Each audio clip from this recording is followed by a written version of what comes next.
The latest hearing in the case against a Walmart shooter happened today at the Enrique Moreno County Courthouse. Today's hearing tackling allegations by defense lawyers that prosecutors violated Patrick Cruces' constitutional rights.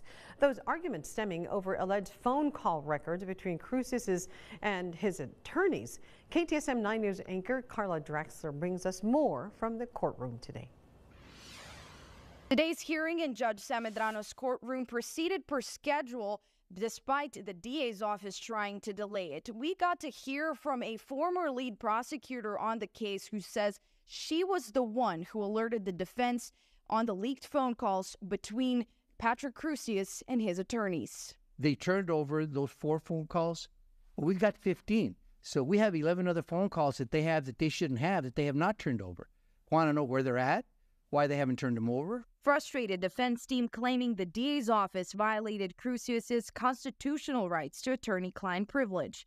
Their witness, former lead prosecutor Loretta Hewitt, who resigned last year, says as soon as she found the DVD with the 4 call recordings, she alerted the defense and the judge. He's the DA. Should I wait for him to respond to me, or should I go ahead and talk with the rest of the people? And I decided to go ahead and talk with the rest of the people. Hewitt says DA Bill Hicks agreed to have the tapes destroyed immediately, but that there was no urgency to investigate who had heard the tapes and who has access to them. The prosecutors in the office and the paralegals continued to have unrestricted access to the phone calls. So the point was to stop that from continuing to happen. According to Hewitt, one paralegal in DA's office had listened to the tapes, but there were 4 others who accessed them in the court system. DA Bill Hicks explains they do not have any other recordings of conversations between Cruces and his attorneys. GTL is the port that allows access to the phone system that is in the jail that records those calls from the jail. Those are not transported to our office. We don't have custody of those phone calls. Defense bringing up another issue, notes from interviews with neighbors, families, and survivors that they believe were supposed to be turned over.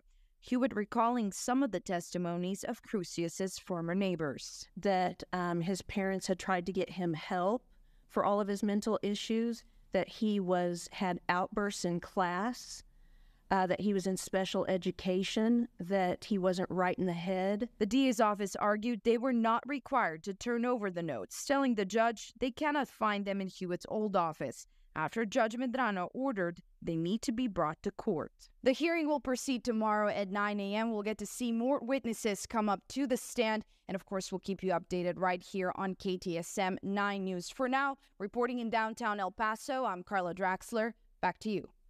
Thank you. In continuation of today's hearing, we will also hear from the paralegal who reportedly listened to the confidential recordings between Cruces and his attorneys.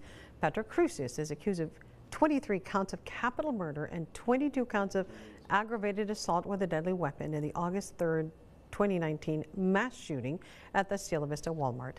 Prosecutors are seeking the death penalty.